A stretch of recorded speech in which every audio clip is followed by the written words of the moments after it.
un modo para quedarse, ¿no?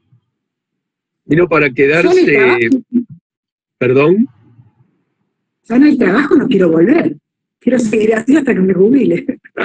Ah, no, pero yo creo que esto va a ser un complemento. Probablemente la presencialidad vaya a estar complementada por esto, que evidentemente nos está mostrando algunas prestaciones útiles, ¿no?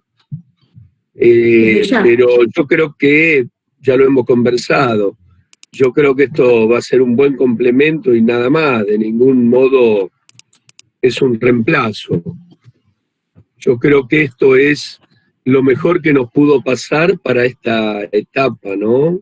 Para esta situación de cuarentena, pero dista mucho de reemplazar a la presencialidad, ¿no? Ay, nos están diciendo feliz día, feliz día.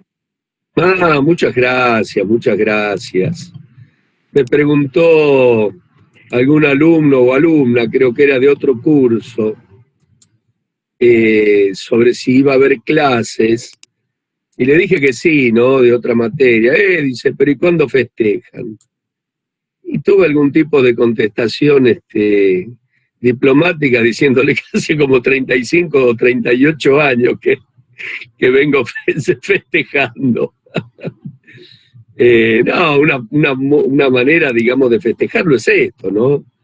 En el encuentro con los Seguro. alumnos.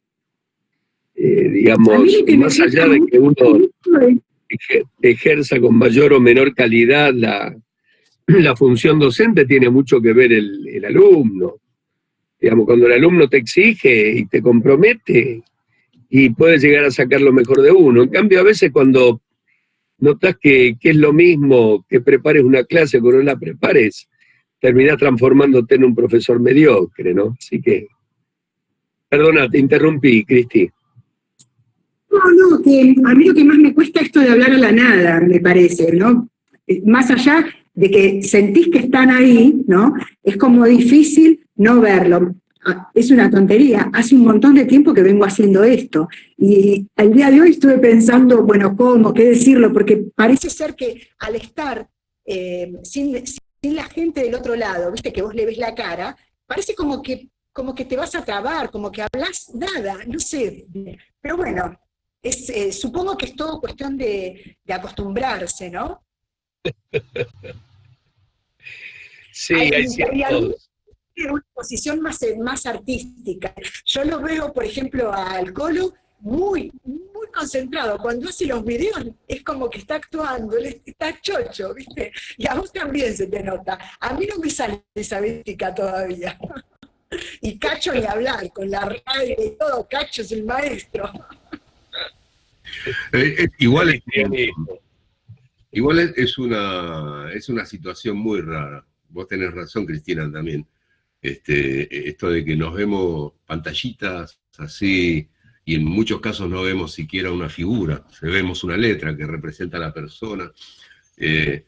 Y bueno, nada, es raro, pero también, como decía, nos acostumbramos al barbijo, nos acostumbramos a la distancia, nos acostumbramos a esto también. Y ya vamos a salir adelante. Falta, por lo menos ya recorrimos por lo menos la mitad del camino. Ya lo tenemos hecho. A mí me parece igual esto muy bueno, ¿eh? Pero si lo pudiéramos alternar, ¿viste? O sea, yo por ejemplo pienso, una vez o 2 veces por semana al laburo iría, ver y todo, entonces como que lo vas llevando. Con los alumnos lo mismo, que cada tanto uno pueda verse y cuando te conoces es distinto. A mí no me cuesta hablar con Ricardo o con Marcelo, con los chicos, ¿entendés? Digamos que a este curso tenemos la posibilidad de conocerlo. Sí, sí, ojalá. Sí, estaría bueno alternar. Lo que para mí lo más, hay una nota personal de 30 segundos y ya dejo de molestar. Me parece que, ¿sabés qué es lo más complicado desde mi punto de vista? Yo tengo otro trabajo y a veces, una vez por semana, a veces dos, me tengo que trasladar desde mi casa, en el barrio de Flores, hasta el centro, hasta el microcentro de Buenos Aires. Es un viaje de 4 kilómetros, ponele, 5, y un poquito más. Y lo que noto mientras voy en el colectivo, en la calle, es un fenómeno bien porteño, de acuerdo, ¿no? Pero es una irresponsabilidad de las personas tan terrible que la verdad estoy yendo al trabajo y me dan ganas de volverme corriendo a casa y quedarme adentro, porque veo escenas muy complicadas, ¿viste? Para lo que es la situación en la que estamos, sobre todo en el área metropolitana. Gente sin mantener la distancia, sin barbijo, con el barbijo por la nariz, cosas re fuleras. Me encantaría, o sea, cuando llego al trabajo y estoy con la gente, con el distanciamiento correspondiente y los cuidados, es como volver a la vida. Y creo que lo mismo nos pasaría si pudiéramos tener una clase, aunque sea cada 15 días presencial, entre nosotros y nosotras, con los cuidados y la distancia correspondiente. Pero sí, como nota personal, a mí lo que más me complica es en el viaje comprobar así, en carne propia, cómo el terrible descuido de los porteños, ¿viste? Es fatal. Bueno, nada, esa notita, nada más. No es solo de los porteños, ¿eh? A mí me pasa lo mismo. A veces salgo a una compra o algo y te da terror. Estás en el supermercado y se ponen detrás tuyo sin necesidad, o hablarte, o, ¿viste? Está con la gente, no sé si es que cansancio, que no creen que esto pase, porque algo que me sucede es que viste que los enfermos y los muertos es como que no te ves cara con esa gente, ¿no? Son cifras que aparecen por la televisión y nada más. Entonces me parece que falta como empatía con la gente para darse cuenta de que hay un montón de personas que le están pasando cosas terribles, ¿no? Sí, sí. Sí, tal cual. Bueno, ya está. Son los síntomas de la época, es el momento que nos toca vivir. Repito que como complemento es bueno, pero como reemplazo para mí, es impensable. Es como la diferencia entre hacer el amor y mirar una película porno, más o menos, ¿no? Una cosa más o menos así. Uno a lo mejor un día ve una película, pero lo otro es irreemplazable. Así que bueno, esperemos que pase todo esto, volveremos a la presencialidad. Cuando vuelvan a la presencialidad yo voy a ir de visita seguramente. Así que, pero voy a ir tanto como para despuntar el vicio. Sobre todo porque si me quedo mucho en mi casa me van a echar, así que alguna vez iré a visitarlos. Bueno, Cristi, ¿cómo? Sí. No, nada, dale. Nada. Bueno, simplemente quería darles el pase a ustedes. No sé si alguna pudo ver la grabación que subimos de Axel, hablando sobre la 22278, porque Cristina tuvo algún inconveniente, tuvo alguna dificultad para verlo, y bueno, yo lo pude ver bien, pero quería saber si alguien más tiene problemas, porque en ese caso, no sé qué dijo Cindy, hizo con un dedito, dice, te pide clave. Miren, lo que pide es, lo que yo hice por lo menos, es la contraseña de mi correo. Pero bueno, en ese caso veremos de solucionarlo, porque si son varios los que tienen el inconveniente, vamos a ver de qué manera lo podemos solucionar. La operadora técnica en este caso fue la esposa de Axel, así que le voy a pedir a ella si puede hacer lo que hacemos nosotros, que es subirlo a YouTube, y ahí sí, sencillamente subimos el enlace y se ve sin ningún inconveniente. El video de Axel sobre la ley 22278 es complementario a lo que va a desarrollar Cristina. Digamos, Axel lo enfoca desde lo estrictamente jurídico, Cristina lo va a enfocar como trabajadora social que es y como operadora del sistema, ¿no? Digamos que más que desde la teoría, Cristina lo va a abordar desde la práctica, desde la experiencia. Pero vamos a ver de resolverlo de modo que ustedes cuanto antes puedan tener acceso al video. Bueno, yo me voy a ir, yo los voy a dejar trabajando, Me voy a quedar unos minutos más por si llega alguna persona retrasada, porque lamentablemente al haber abierto yo el espacio soy la persona que tiene que darle el ingreso, ¿no? Acá dijo alguna persona dijo que no podía ingresar. Ah, sí, Animi Po, no sé quién será, pero dice que no podía ingresar, que pedía solicitar acceso. Bueno, bueno, listo, los dejo que comiencen, me quedo unos minutos y luego me voy. Dale. Bueno, ahí Ricardo comentaba que subimos unos videos, no un video, sino unos archivos con respecto a la clase de hoy. Así que traten de, no hace falta que tomen nota, porque la idea es que tengan todo ya directamente ahí en el Facebook. No sé, Axel, bien de qué habrá hablado, así que pienso, no lo pude ver, así que vamos a empezar con la 22278. En principio, es una ley de fondo, no sé si ustedes tienen en claro qué es una ley de fondo, pero significa que regula la capacidad y la responsabilidad penal de las personas según la edad en todo el territorio de la República Argentina. Ahí va a diseñar quiénes van a ser procesables, cuándo y por qué motivo. El tema es que los menores de 16 años regula que no van a ser punidos. Esto significa que no van a ser sometidos a proceso penal. No sé si ustedes recordarán que en la clase pasada Axel habló sobre el artículo 34, que decía que regulaba las personas que no comprenden la criminalidad del acto y que entonces no podían ser procesadas porque no habían comprendido qué es lo que habían hecho. En el caso ese se necesita un informe psicológico. Antes se equiparaba un poco a los menores, justamente con ese artículo 34 del Código Penal, creyendo que los chicos no tienen capacidad para comprender el acto que cometan, por eso no lo sometían a proceso. En realidad, eso ya hace tiempo que dejó de verse de esa manera. Los chicos comprenden la criminalidad del acto. El punto está en que esto es una decisión del Estado, de una política criminal que lleva adelante y que dice hasta qué punto va a ser hasta qué edad va a ser juzgada una persona y cuándo no. Entonces, el Estado argentino decidió que los menores de 16 años no van a ser juzgados, no van a ser sometidos a proceso. Por eso hablamos de no punibles, no de impunibilidad, ¿sí?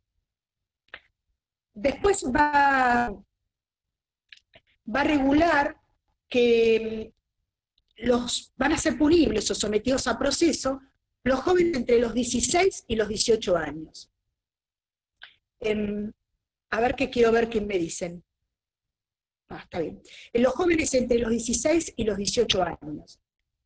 Dentro de esa franja etaria hay un grupo que no va a ser sometido a proceso tampoco, que son aquellos que cometan delitos menores a 2 años, que tengan, cuya pena máxima, digamos, es 2 años, los que cometan algún tipo de delito con multa o inhabilitación o delitos de acción privada. Es un grupo muy minoritario de chicos, realmente porque los delitos menores a 2 años son asas, hurtos, lesiones leves, es un grupo muy pequeño.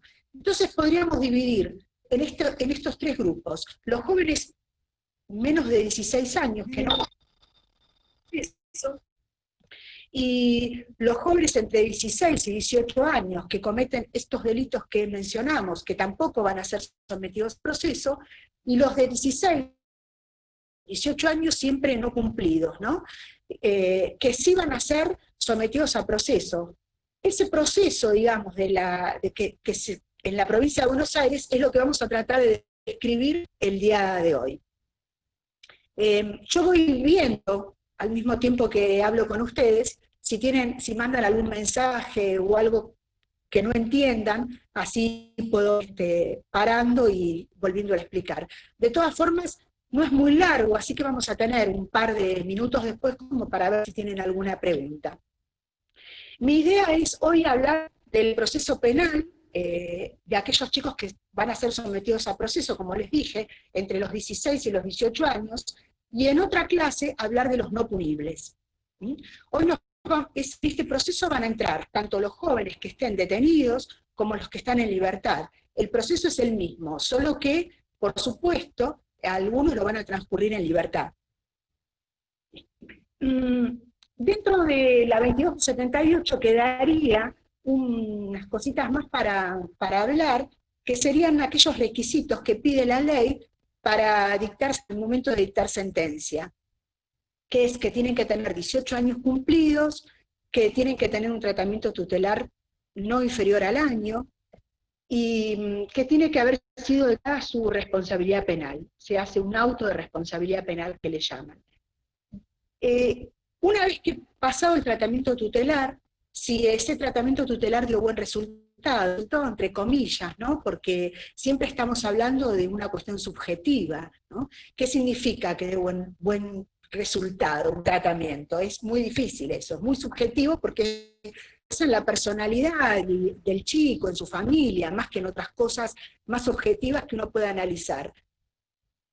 Si ese tratamiento el juez considera que dio un resultado positivo, lo puede absolver. Absolverlo en términos de, no de ver si es culpable o no culpable, sino de decir, bueno, más allá de que haya sido culpable, no le va a aplicar pena. Para eso, entonces sí puede prescindir del requisito de los 18 años. Uno puede absolver a una persona, no aplicarle pena, si no tiene cumplidos los 18 años. Pero para aplicar pena tiene que estar cumplidos los 18 años. Esto después lo vamos a retomar en la parte del proceso penal. Es una ley de 1980, es una ley de la dictadura, una ley con un paradigma muy viejo, que habla de la teoría de la situación irregular, que tiene al joven como un objeto de protección y de control, y nosotros incorporamos a la Constitución argentina la Convención de los Derechos del Niño en el año 1994. Y en realidad nunca se modificó la ley de acuerdo a los estándares que tenía la Convención, ¿no? Entonces, en el año 2004, 2005 más o menos, se modificó, porque esta ley, la 2278, tiene las competencias asistencia y penal en una misma ley. Digamos que podía atender a un joven que había cometido un delito, tanto como otro, no, pero por problemas de conducta podía estar detenido, alojado en una institución, ya sea porque era adicto, porque estaba en la vía pública, o sea, ambas competencias la tenían. Entonces el juez del menor era como una figura, un padre súper protector, ¿no? Porque encima era el que investigaba, el que condenaba y el que ejecutaba la pena y el que controlaba a esos chicos que tampoco habían cometido delitos, pero sí tenían una gestión más asistencial. Entonces, en el año 2005, más o menos, se reformó la ley 10.903 y se dijo que es la ley 26061, que es la ley de promoción y protección de derechos de niños, niñas y adolescentes.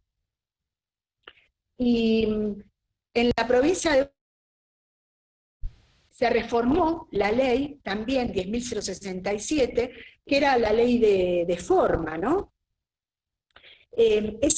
Ustedes saben, recién les decía que la ley de forma 2278 rige para todo el país, pero la 26061 también, son todas las competencias de todo el país. Pero en la provincia de Buenos Aires se reglamenta con la 13.298, que va a regular toda la competencia asistencial, y la 13.634, que va a regular toda la competencia penal. Esas leyes son nada más que para la provincia de Buenos Aires, son de forma o de procedimiento.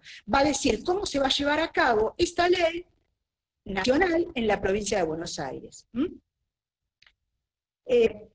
Entonces, el correlato asistencial lo tiene con la 13.098, que se van a formar los servicios locales de promoción y protección, y se va a decidir que todo lo que tiene que ver con la parte asistencial se va a encargar el Poder Ejecutivo de llevarlo a la práctica. O sea, van a estar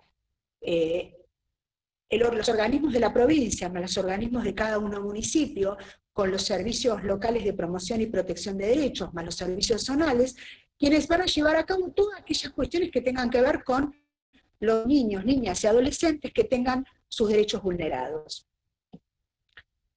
Si alguna cuestión no se puede resolver en ese ámbito, serán los encargados los tribunales de familia. Entonces los juzgados, lo que eran los juzgados de menores, ahora desaparecen en la provincia de Buenos Aires desde 2007, y el proceso penal está enmarcado nada más que con cuestiones estrictamente penales. Toda la parte asistencial desaparece de lo que tiene que ver con los juzgados de menores en la provincia de Buenos Aires.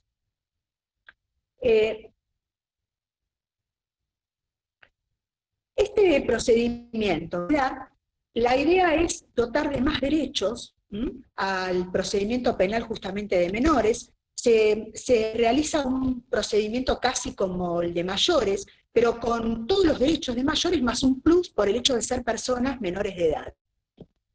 Este proceso se va a dividir, o yo lo voy a dividir en 3 partes, como para poder explicárselo mejor. Esta primera parte va a ser toda la parte de la investigación, donde van a intervenir el Ministerio Público con el fiscal y el defensor y los juzgados de garantías, que se da hasta la elección a juicio. Esta otra segunda parte van a intervenir, por supuesto, el fiscal, el defensor y los juzgados de responsabilidad penal juvenil, ser los encargados de la sentencia. O sea, una parte interviene un juez para la investigación y en la segunda parte, cuando es la condena, interviene otro juez. Y en una tercera parte, esos mismos jueces van a hacer la ejecución de esa pena dictada. Porque en la provincia de para menores no hay juzgados de responsabilidad, juzgados de ejecución penal todavía. No sé si alguno me quiere hacer alguna pregunta hasta aquí.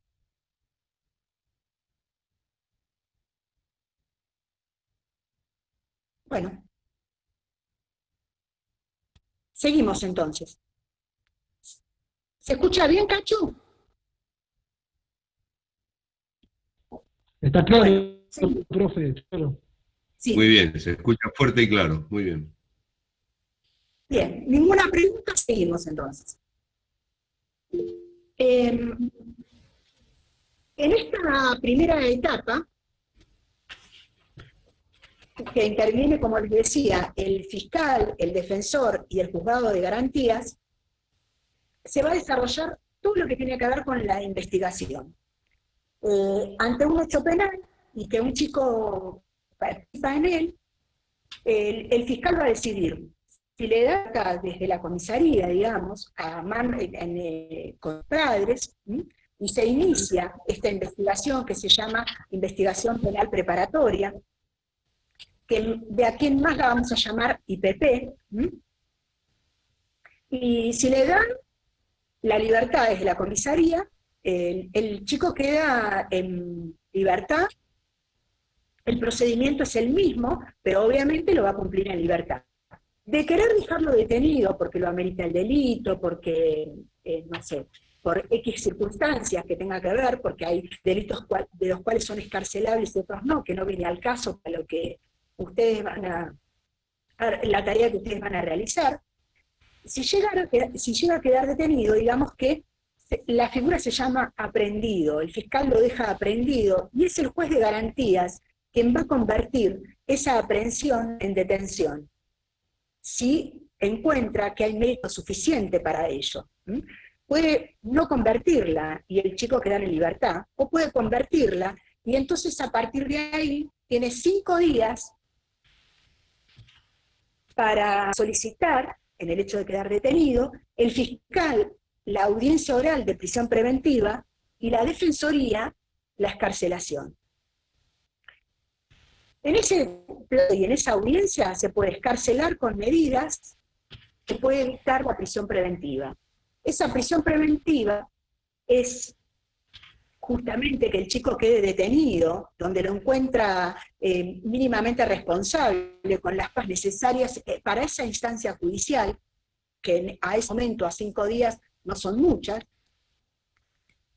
a veces como un abuso también de esta prisión preventiva, porque por ahí hay algunos chicos que podrían estar en libertad y sin embargo a veces hay presiones mediáticas y bueno, jueces que no están de acuerdo con darles la libertad, hay pocos controles en la casa a veces y hay muchos chicos que quedan con esa prisión preventiva. Esa prisión puede ser de cumplimiento en un lugar cerrado, que eso lo vamos a ver más adelante, o se puede morigerar y puede ser de arresto bajo la forma de arresto domiciliario o en una institución, pero de características abiertas.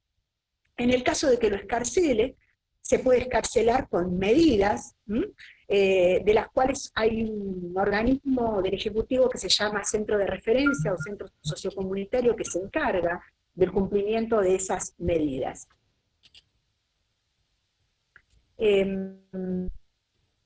A ver qué me preguntan.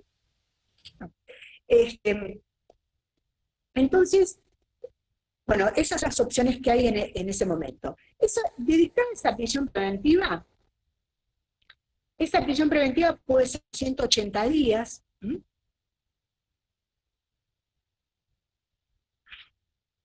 renovable por 180 días más, siempre en audiencia oral. O sea, la audiencia esta que yo les digo, que es el artículo 42 y 43 de la ley 13.634, es donde se dicta la prisión preventiva, es oral, en presencia del fiscal, el defensor, el juez que participa en el momento, juez o jueza, los padres del joven y el joven. Ahí, en forma, el fiscal explica cuáles son las razones que tiene, cuál es la investigación, cuáles son las pruebas que tiene para solicitar la prisión preventiva. El defensor expresará su punto de vista y es el juez de garantía o la jueza la que va a decidir si dicta o no esa prisión preventiva.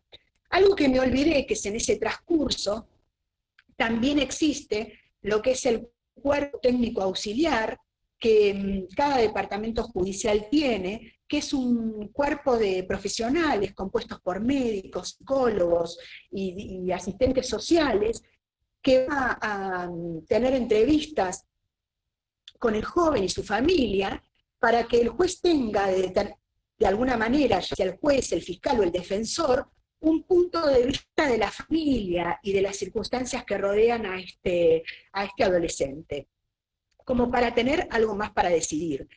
De alguna manera, esto es un punto que tiene que quedar claro, alguien puede quedar detenido por circunstancias personales, y esto es algo que marca absolutamente una diferencia con la ley de fondo. Esta es una ley muy equiparada a lo que tiene que ver con la Convención de los Derechos del Niño, con un paradigma absolutamente diferente, con una idea sobre los adolescentes como sujetos de derechos. Entonces, la parte asistencial aquí, si es para favorecerlo, para alguna medida, por ejemplo, que en vez de una preventiva en un instituto cerrado, pueda estar en el cumplimiento de meses en su casa, con un arresto domiciliario, porque hay una familia que puede controlar esas medidas que el juez le imponga, pero nunca para dejarlo detenido por cuestiones asistenciales. Tal es así que en el caso de que este chico fuera adicto, no se puede, si el delito no corresponde de detenido, no se lo puede alojar en una comunidad terapéutica. El cumplimiento de una prisión preventiva morigerada en una comunidad terapéutica siempre es porque el delito da para que esté detenido, porque se puede ser escarcelable y el chico es adicto, no lo podemos dejar detenido. Tal es así que para que alguien esté alojado en una comunidad terapéutica con una prisión preventiva, se necesita un informe del CPA, porque las comunidades terapéuticas son dependientes del Ministerio de Salud. Bueno, en esta etapa una vez que se reunieron las pruebas, se vuelve a hacer otra vez una audiencia de elevación a juicio, donde pasa a otra instancia, que sería la instancia donde van a intervenir los juzgados de responsabilidad penal, el defensor y el fiscal. Ya la parte de investigación termina. Ya tuvimos al chico o en libertad o con prisión preventiva o morigerada, ¿no? O en el caso de que hubiera estado detenido también puede estar excarcelado. Se reunieron las pruebas, entonces se eleva la causa o esta IPP a juicio para que intervenga esta otra parte. Ustedes fíjense cómo el juez viene en esta primera etapa, que va a ser el garante de que esté todo a derecho, de que los plazos se cumplan, no va a intervenir en la otra instancia, que es cuando se lo juzga. Ahí hay alguien que pregunta que si a los 180 días no se pide la prórroga, queda libertad. Sí. Por eso el juez decimos que es el garante del procedimiento. Justamente, en general no pasa porque es una cuestión que se está muy encima de los plazos, pero si no se pidiera esa prórroga en audiencia oral, que se tiene que realizar, pero lo importante es pedirla, quedaría en libertad. Una vez que pasa entonces a esta etapa, interviene el juzgado de responsabilidad penal juvenil. Estos juzgados se transforman en tribunales y se juntan los 3 jueces de una dependencia judicial y se conforma un tribunal para aquellos delitos graves. Y cuando nos referimos a delitos graves, porque así lo marca la ley, bueno, está estipulado por jurisprudencia que esos delitos graves son aquellos que marca el artículo 27 el artículo 27, perdón, de esta ley, que serían homicidios, secuestro extorsivo, violación. Ahora, si en ese departamento judicial no hubiera 3 jueces de garantías, 3 jueces de responsabilidad penal, perdón, se complementa con un juez de garantías. Pero ese juez de garantías no puede ser aquel que intervino en esa causa. Se deja absolutamente en claro que para una etapa va a ser la investigación con respecto a un juez y una segunda etapa va a ser el juzgamiento con otro juez distinto. En esta etapa, los jueces, vamos a poner el caso de que fuera el juez de responsabilidad, si quedó, el fiscal va a presentar alguna prueba que le haya quedado, por ahí alguna pericia que no le hayan mandado en esta primera etapa, o algo que se demoró, puede presentar en una audiencia que se hace como para ver si están con las partes, para ver si están todas las necesarias y demás, y se agrega esto al expediente. Aquí hay 2 formas, que vamos a retomar un poco,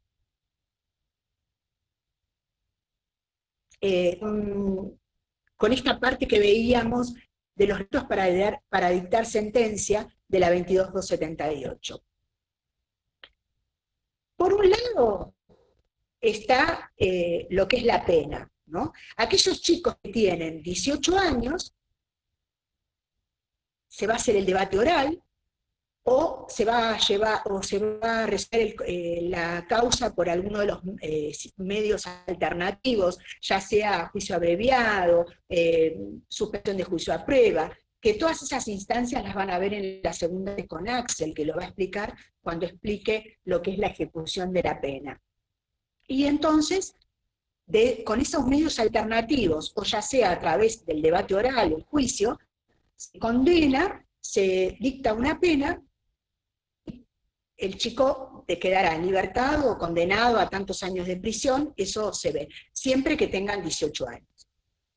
Ahora, si el joven no tuviera los 18 años, ahí entran esos requisitos para dictar sentencia, que yo les comentaba en la ley 22.278.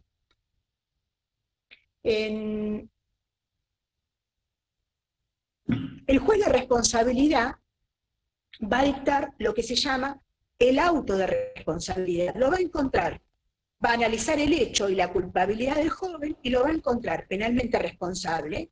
Por supuesto que si no lo encontrara penalmente responsable le tiene que dictar la libertad, pero si lo encuentra penalmente responsable, ahí empieza el tratamiento tutelar. O sea, se dicta el auto de responsabilidad y algunas medidas, si estuviera en libertad, de cumplimiento, como puede ser, no sé, tratamiento psicológico, que tenga que ir al CPA, que haga un trabajo comunitario, para lo cual el centro de referencia o el centro socioeconómico va a ser el garante del cumplimiento de estas medidas, de alguna manera, el que va a tratar de ayudar a cumplir estas medidas que están en el 67 de esta ley.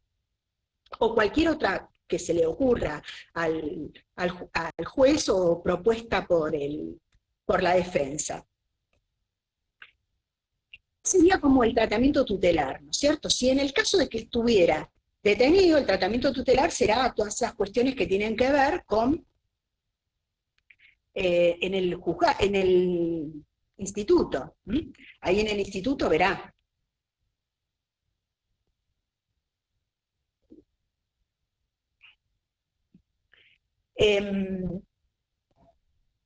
¿Cuáles son las cuestiones que tiene que trabajar ese joven?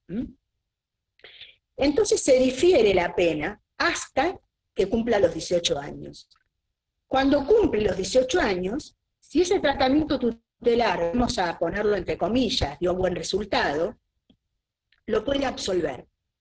O, si no dio resultado, lo puede condenar. En el caso de que fuera condenado y estuviera con una medida de prisión, bueno, ese juzgado continuará con un fiscal y un defensor exclusivamente de ejecución de la pena para dictar los plazos que correspondan, la libertad condicional, etc. Son todas estas medidas que después van a ver con la ley de ejecución de pena cuando la dicte Axel. Pero este sería, a grandes rasgos, para menores, ya sean en libertad o detenidos. A ver, veamos a ver entonces un poco cuáles son las preguntas que tienen. Acá dice, Sofía, el tribunal es exclusivo para ciertos delitos, ¿verdad? Sí, es exclusivo, se conforman en tribunal solamente para determinados delitos, que están regulados en el artículo 27 de la ley, como ya les dije, homicidio, secuestro extorsivo, violación, delitos muy graves.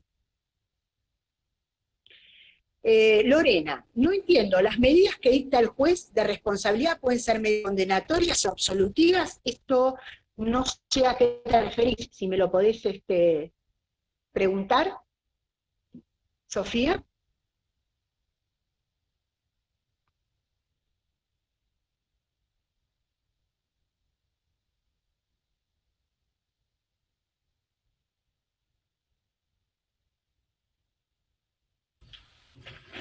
Quien hace esa pregunta está identificada como Love Rojas. Lorena Rojas, es verdad. Lorena Paola Rojas.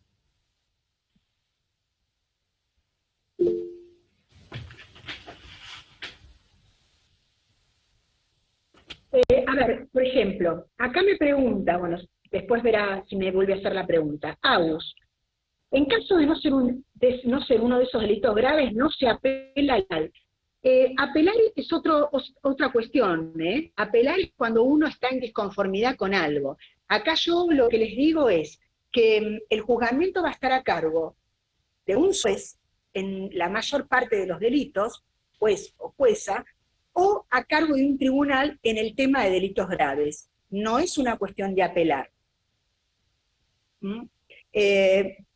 Sofía dice, jamás habrá en la cárcel un menor de 18 años. Si comete un delito entre los 16 o 18 años, es culpable, se debe esperar hasta que cumpla los 18 para la recto. No, Sofía, no. El chico está detenido, si vos dictás la prisión preventiva, está detenido desde el día que cometió el hecho. El punto de los 18 años es para dictar la condena. Cuando vos decís, bueno, este chico tiene que cumplir tantos años de prisión.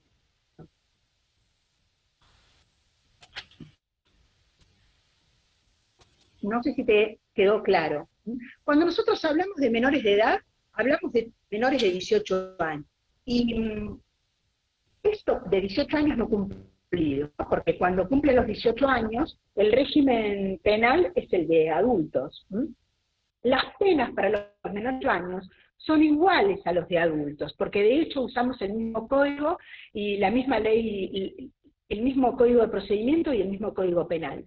Pero la diferencia está que por cuestiones que tienen que ver con personalidad o características del hecho, la pena se puede reducir al grado de tentativa. Pero, de hecho, nosotros fuimos condenados como país porque tuvimos 11 jóvenes condenados a cadena perpetua en nuestro país. Y parte de la ley, esta de la provincia de Buenos Aires, se la debemos a eso, que se hizo todo lo posible por adaptar a los estándares de la Convención, la ley de procedimiento en la provincia de Buenos Aires, porque había en el país condenados a cadena perpetua.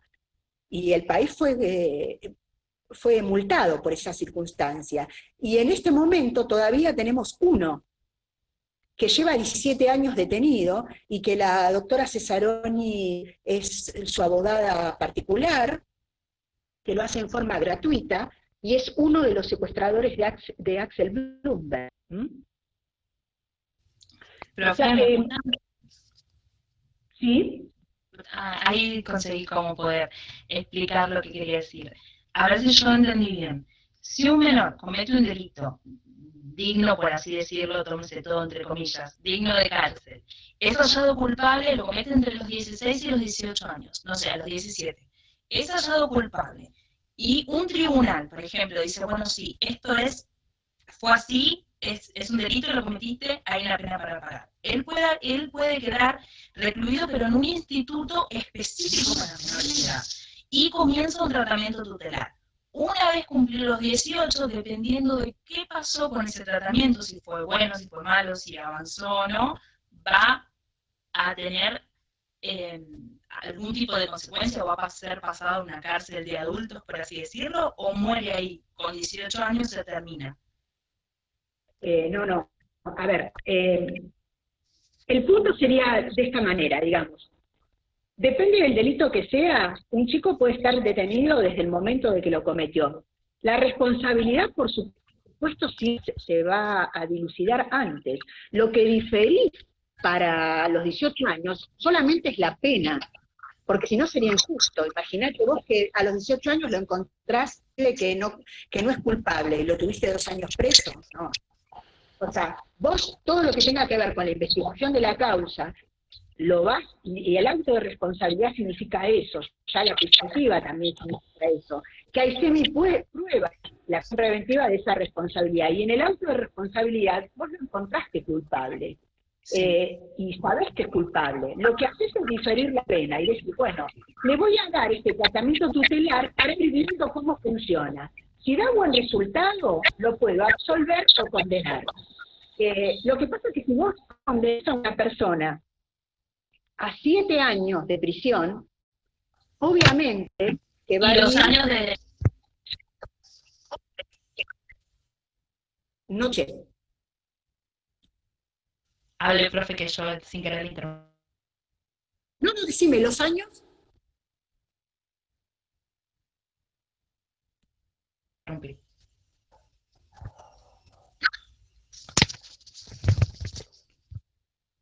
Bueno, lo que yo te decía es que, por supuesto, si vos condenás a un chico a 7 años de prisión, cuando cumpla los 18 años va a pasar a una cárcel, a un pabellón de jóvenes adultos, con toda seguridad.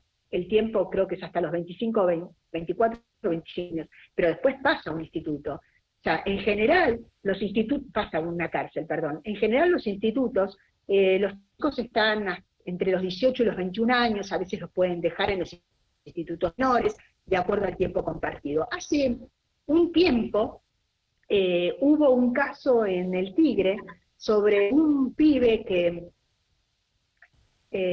creo que entraron a una casa y tuvieron un hecho muy violento y mataron a uno de la pareja dueños de casa, y al otro chico medio que lo hirieron, algo así, no recuerdo exactamente bien.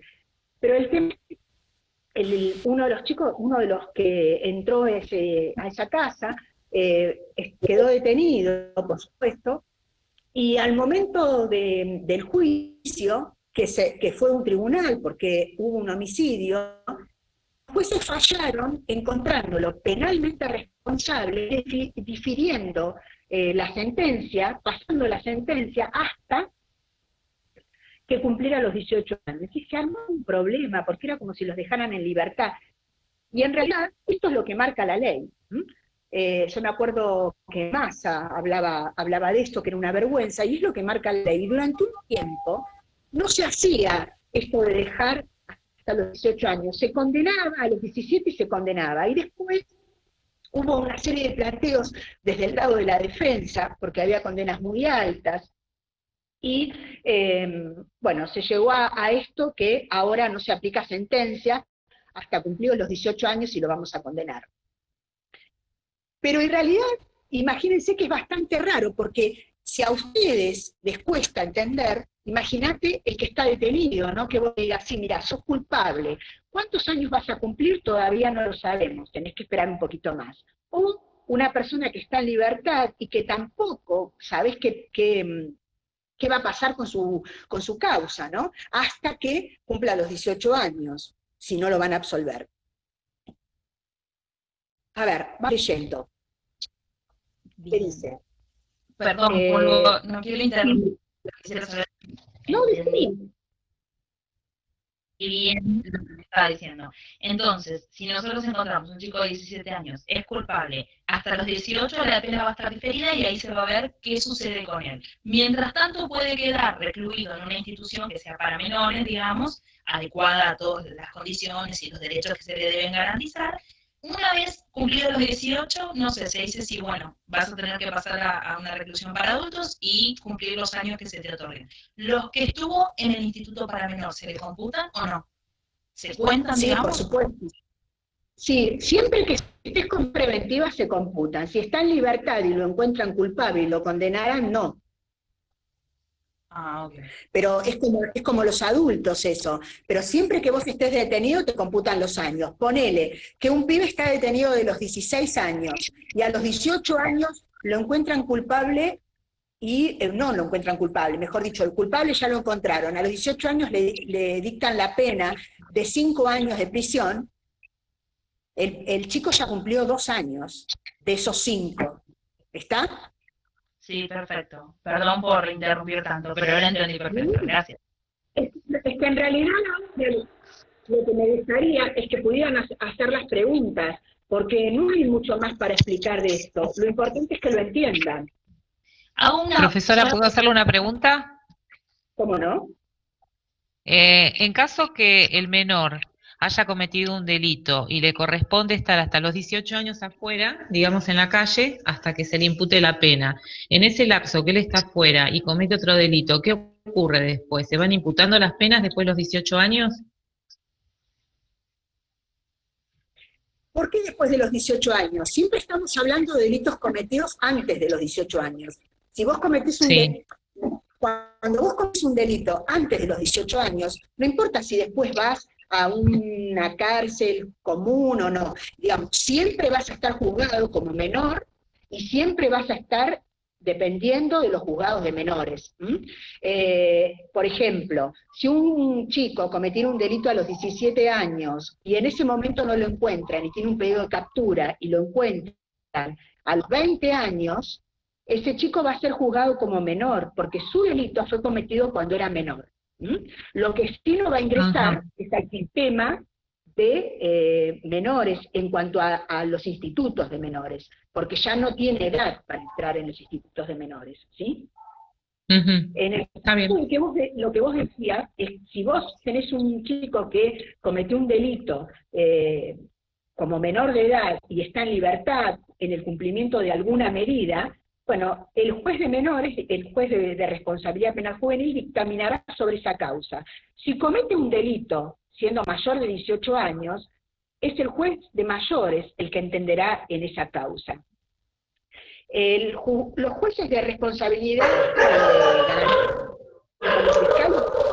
siempre, en todas las causas y todas las que tienen que ser tramitadas, ya sean sobreseyéndolo, condenándolo, por jueces de menores. Jueces de responsabilidad penal juvenil. ¿Sí? Sí, gracias. Bien. Pero, profe, perdón, una última preguntita que es muy sencilla. Al menor que se le computan, digamos, que se le dan los cargos, ¿no? A la persona que está enfrentando el supuesto delito a comprobar. El Estado lo provee de un defensor oficial. ¿Puede aparte tener otra defensa particular, paga? O sea, no sé, mis padres pueden sumar a la defensoría oficial un abogado. Perdóname, no se suma. Los padres tienen todo el derecho de elegir un abogado particular, pero no se puede sumar. Es el abogado particular o el defensor de oficio. No, pero eso como en todos los procedimientos. Perfecto. Gracias. Ustedes tienen que tener en cuenta que la característica principal de esto es que es un sistema básicamente oral. Siempre hay un contacto muy estrecho con quien lo está juzgando, ya sea el juez de garantías en un lado o el juez de responsabilidad o el tribunal en otro. Hay instancias que son absolutamente orales, que son bajo pena de nulidad si no hacen orales. En este caso, con esta pandemia, por ejemplo, ustedes tienen que tener en cuenta que las audiencias se están haciendo con videollamadas. No se puede trasladar a los chicos al juzgado para tenerlos cara a cara, pero sí se hacen a través de estas plataformas que nosotros usamos para comunicarnos de la misma manera.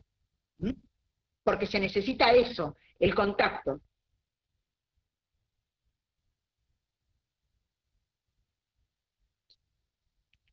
No, acá me pregunta Nora, los chicos no tienen antecedentes, se llama reiterantes, porque lo que en realidad se acumula para el trabajo, para poder ir todas a un mismo juzgado, para poder tramitar todas ante un mismo juzgado, pero no les quedan antecedentes como si cumplieron una pena de cumplimiento efectivo como en mayores. Adamina dice, no me queda claro si cumple o no el tratamiento tutelar. Si tiene dictamen por 5 años y cumple el tratamiento tutelar por 2, ¿queda libre? No entiendo bien a qué te refieres, Romina, pero si podés aclararlo o abrí tu micrófono y me decís. Sí, profe. Que usted explicaba como que el tratamiento tutelar, si lo cumple, queda en libertad, y si no lo cumple, sería como la prisión, ¿no? No, el tratamiento tutelar es una serie de medidas que el juez de responsabilidad penal determina cuando la causa ya está elevada a juicio, como posibilidad de ver si se reduce, qué pena se le impone. El chico con ese tratamiento tutelar puede estar en libertad o puede estar detenido. El tratamiento tutelar va a ser diferente de acuerdo a esté detenido o en libertad, ¿sí? Y no puede ser inferior a 1 año. Es 1 año prorrogable hasta la mayoría de edad. Es como una especie de decir, bueno, ¿qué pasa? Yo hago el cumplimiento de una serie de medidas y en vez de condenarte a 5 años, te puedo condenar a 3, por decirte de alguna manera. En el caso de que le imponga pena, el tratamiento tutelar puede ayudarlo para eso. Pero también puede ser que haya hecho un tratamiento tutelar o magnífico, según el juez, y decir, bueno, todo entre comillas, porque es muy subjetivo, ¿no? ¿Cómo juzgaste el comportamiento más del orden psicológico, del orden familiar? ¿No? Esto es un resabio de un paradigma anterior, porque fíjense que es un requisito de una ley del año 1980, ¿no? Esto está muy dirigido. Si el tratamiento tutelar dio un buen resultado, entre comillas, pues tiene la posibilidad de absolverlo. Esto quiere decir no aplicar pena. La pena, ok. El pibe fue declarado culpable, vos no aplicás pena. Ok, perfecto. En realidad, a un pibe que está en cárcel, o que está en un instituto de menores detenido, es muy difícil que alguien entre un tratamiento tutelar magnífico y no le aplique pena. En general esto es para aquellos que están en libertad, que vos tratás de acomodar ese tratamiento tutelar para no decirle, bueno, porque si le vas a aplicar una pena de 3 años de castigo, por ahí decís, bueno, no, le aplico una pena de 3 años, no de cumplimiento efectivo, o lo absuelvo directamente, porque ya lo tuve 1 año bajo determinadas medidas y el pibe más o menos se encaminó, ¿sí? Buenísimo, profe, gracias. Profesora, No falta... ¿puede Decime. variar en situación? Sí, puede llegar a variar cuando el delito es grave como violación o homicidio, ¿no? ¿Eso? Perdóname, no te entendí la primera parte. Si puede llegar a variar en caso de que el delito sea grave como violación, homicidio o algo que sea que puede variar, ¿no? ¿A qué te referís con variar?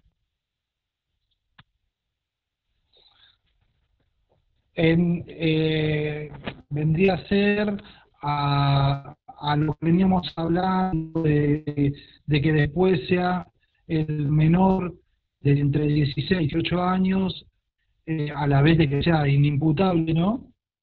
Punible, perdón, no punible, no quede presencia. Se trate de distinta forma, o siempre es igual, al no ser punible, se toma todo caso igual.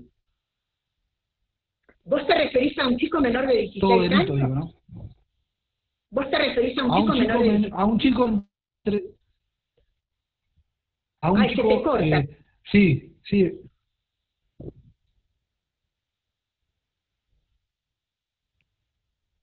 Sí, al chico no punible.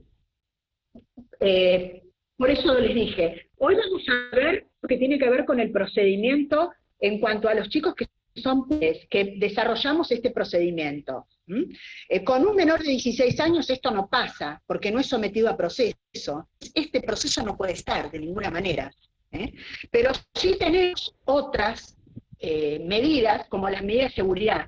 Por eso les aclaré al principio que esta medida de seguridad para los 16 años, que lo vamos a ver en la próxima clase, bien de qué se trata, no en la próxima del próximo jueves, sino en una clase que tengamos juntos, va a ser, no tiene nada que ver con esa medida de seguridad que Axel les explicaba del artículo 34. Esta medida de seguridad para los adolescentes menores de 16 años va a ser para algunos delitos. Eso lo vamos a ver en otra clase, para no mezclar. O sea, lo que no son sometidos a proceso se los voy a explicar en otra clase. En este caso, lo que estamos viendo es para chicos entre los 16 y los 18 años no cumplidos, que son solos a proceso, ya sea en libertad o detenidos. Acuérdense que no entran tampoco estos chicos entre los 16 y los 18 años no cumplidos que hayan cometido algún delito de acción privada, multa, inhabilitación o con una pena máxima de 2 años. ¿Claro, Fabián? Gracias, está claro, gracias. Bien. Sí, muchas gracias. ¿Alguna pregunta más con respecto a esta parte? Yo me gustaría que no se queden con dudas, porque lo que hemos visto es que después, en la práctica, el cuatrimestre pasado tuvo algunos inconvenientes, porque como que les cuesta mucho. Entonces no quiero que se queden. Lean los apuntes, fíjense bien, si hay algo que no entienden, en la próxima clase que tengamos juntos, lo podemos hablar. Nos quedaría una cuestión más para ver, que son cuáles son los institutos de menores de acuerdo a la pena.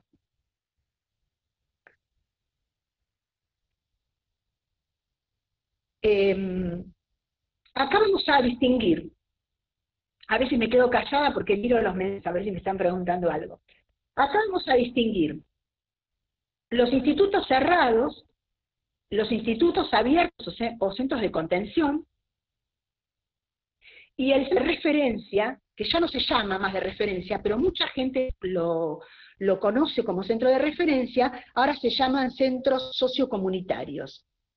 Así que por ahí en los sexuálogos lo van a ver como centros de referencia o centros sociocomunitarios. Los centros cerrados, está claro que son para aquellas medidas de cumplimiento con prisión preventiva.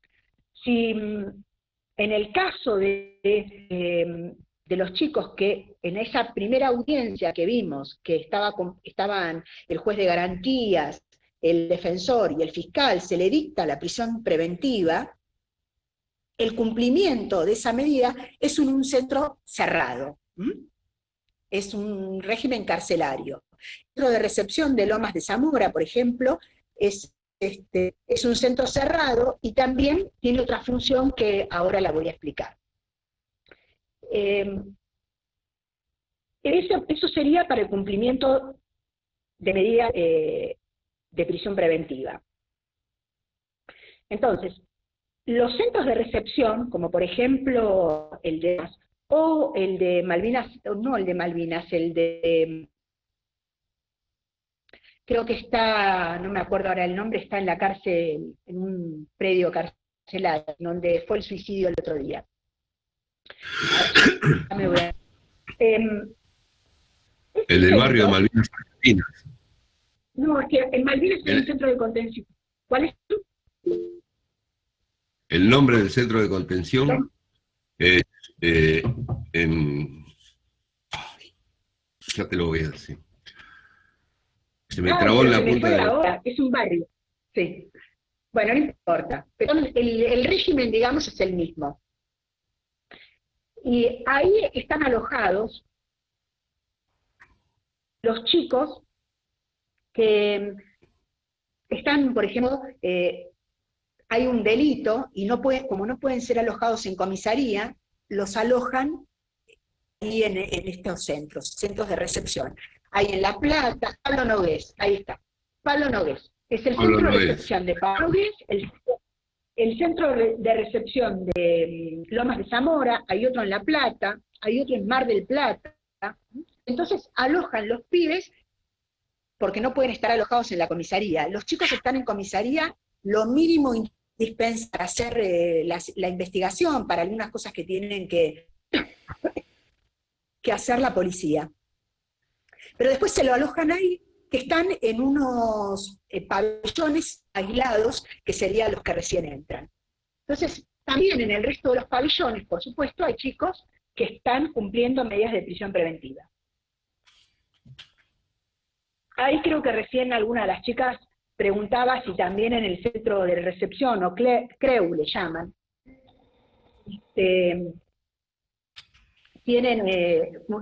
están antes de cumplir sentencia. Dice, a ver, siguen sin la sentencia definitiva. En el CREU están incluso algunos con sentencia definitiva, depende de la cantidad de tiempo que les toque, porque los mantienen, ya les dije, hasta los 20, 21 años, a veces los mantienen para no mandarlo a una institución carcelaria, depende de las medidas aplicadas, de la pena, ¿no? Entonces tenemos los centros de recepción, que tienen esa doble utilidad, los utilizan como lugar de alojamiento cuando recién se inicia la investigación, o para el cumplimiento de medidas de prisión preventiva. Son institutos cerrados. El centro de contención, los centros abiertos, serían para el cumplimiento de medidas de prisión preventiva morillera. Esto significa que se morigera el lugar, por características personales del joven, se morigera el lugar de su alojamiento. Los de contención son lugares abiertos, donde van a la escuela, no en este momento, por supuesto, tienen actividades, incluso trabajo, fuera de la institución, y ahí duermen, tienen diferentes tareas o diferentes talleres. Por eso se llaman abiertos. Entonces esa prisión preventiva tiene que estar mirada. También se llama, también pueden estar con prisión preventiva morigerada los que yo les decía en comunidades terapéuticas, pero siempre tengan en cuenta que el delito tiene que ser que amerite la detención. De ninguna manera pueden estar cumpliendo una medida de prisión preventiva en una comunidad terapéutica porque el chico sea adicto. Deben contar su alojamiento con un informe del Centro Preventivo de Adicciones o del CEDRONAR, que dice que este pibe es adicto y que necesita alojamiento, o sea, que necesita internación, que no puede tener un delito ambulatorio. Entonces, si el delito amerita, morigerar esa prisión preventiva y decir, bueno, lo va a cumplir en una comunidad terapéutica. Pero en el caso de que no necesitara internación, se le tiene que dar el trámite que considere necesario en el centro donde se encuentre alojado. Y en el caso de que se le dé la libertad y ese chico, porque el delito no amerita tenerlo detenido, necesita una comunidad terapéutica, tendrá que tramitarlo por el tribunal, por los juzgados de familia. Bueno, y el otro último centro sería no, nada más, ya les dije, el centro cerrado, los centros abiertos o como centros de contención, los centros de recepción, y el que no les comenté, el centro de referencia que va a ser para el cumplimiento de medidas en libertad. En este procedimiento, por ejemplo, la excarcelación con el cumplimiento de medidas. Bueno, el centro de referencia se encarga. Cuando pasen a la etapa siguiente, cuando hay una elevación a juicio y ya pasan a formar parte de los juzgados de responsabilidad penal, la jueza o juez hace el auto de responsabilidad penal y dice, bueno, no lo voy a condenar y vamos a suspender la pena hasta tanto el tratamiento tutelar, y bueno, dicta una serie de medidas que están en el artículo 67, como ya les había dicho, que los va a realizar a través del centro de referencia o centro sociocomunitario. Esas serían las modalidades y los... No sé si me quieren hacer alguna pregunta con respecto a esto o con respecto a lo anterior.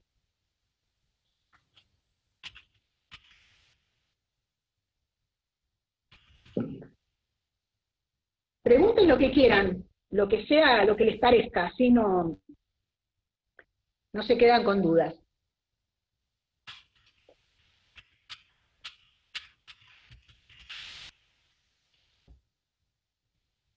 Bueno, a ver, si está claro, entonces, si quieren podemos terminar acá. Yo no tengo nada más para decirles, espero que haya estado claro todo. Entonces, nada, parece que hay silencio, parece que entendieron todo, Cacho. ¿Qué hacemos? Está clarísimo, Cristina. Yo que no tenía muy actualizado, hace ya 2 o 3 años que no estoy precisamente en el tema de punición en menores. En la provincia de Buenos Aires me aclaraste unas cuantas cosas. Así que supongo que el silencio se debe a justamente eso, a la claridad que tuviste, bueno, me alegro, y al buen desarrollo de la cosa. Yo nomás que quería agregar, nada que ver con la temática, pero sí con una cosa operativa, que es, yo tomé presente, y casi todo el mundo lo dio, pero veo que hay por lo menos una persona de las que aparecen en pantalla, que no me dio el presente. Les pido que a quienes falten, a quienes no hayan mandado hasta ahora ningún mensajito de comentario de nada, pues yo tomé el nombre de todo el mundo, que ahora mismo me dé el presente, porque si no, no va a figurar en la lista. Solo eso. Pero solo quienes no lo hayan hecho antes, por favor. nada más. Mientras, si vos querés ir cerrando, para mí estuvo excelente la clase. No, yo no tengo nada más que agregar, que traten de fijarse con el material, que traté de ser lo más clara posible. Hay una primera parte que hace como una exposición, como una reseña histórica sobre la ley y demás, con unos principios generales que la ley trata de reflejar, que tienen que ver con la Convención de los Derechos del Niño, y bueno, y algunas características especiales de la ley, como es la especificidad en sus miembros, el tema de intervención mínima, que eso no, porque seguramente son preguntas de examen. Y una parte que relata el proceso. De ninguna manera vamos a pedir artículos, ni mucho menos, porque no es la función de ustedes, pero sí tener en claro cuándo son procesables, cuándo no. Yo creo que ustedes en contacto con las familias, cuando empiecen a trabajar, se pueden encontrar con alguien que les pregunte, mi hijo tuvo una causa, tuvo la policía y no pasó nada, y sepan que si la policía lo detuvo, esa causa va a existir, que a los juzgados a preguntar, o a la comisaría, bueno, asesorarlos en este aspecto, que si tiene 15 años no va a pasar nada, pero si tiene 16 sí. Algo que me olvidé de decirles, antes de la ley, cuando había una cosa que involucraba a un menor y a un mayor de edad, el mayor de edad era juzgado por los fiscales de mayores. Ahora no, los juzgados de menores juzgan al mayor y menor, y también que en la figura del robo, al momento de tomarle la declaración y de imputarlo de un delito, el hecho de haber cometido un delito con un menor de edad es un agravante para el mayor de edad.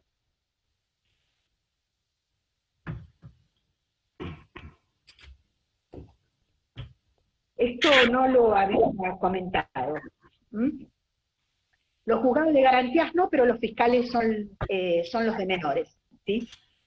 Profesora, Bueno, ¿y eso, ¿sí? me escucha? Eso sería lo ¿Sí? que ocurrió la otra vez hace un par de meses, que en este periodo de cuarentena que había salido un padre con un chico que habían robado ambos, bueno, el padre fue, en una peluquería. O sea que el mayor sería juzgado también por quien juzga al menor, lo que está diciendo.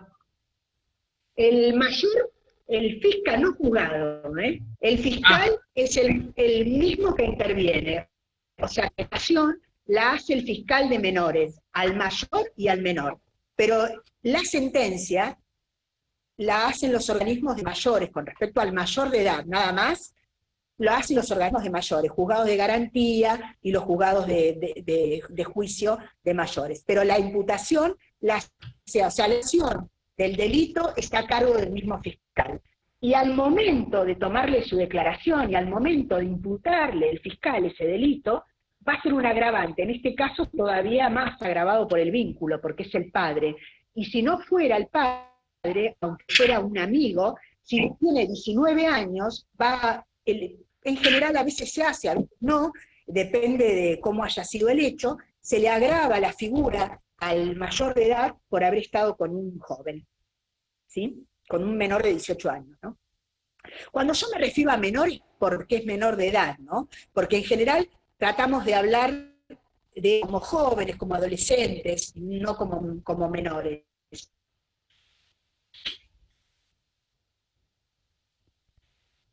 Bien. ¿Listo? ¿Quedó claro entonces? Bueno. Muy bien. Nos despedimos entonces, Cacho. Dale. Un gusto. Bueno, muy bien. Chau, chicos. Hasta pronto. Chao. Que tengan buena semana. Chau. Chao, Cristina. Muy buena clase. Chau. Chao. Gracias. Chau.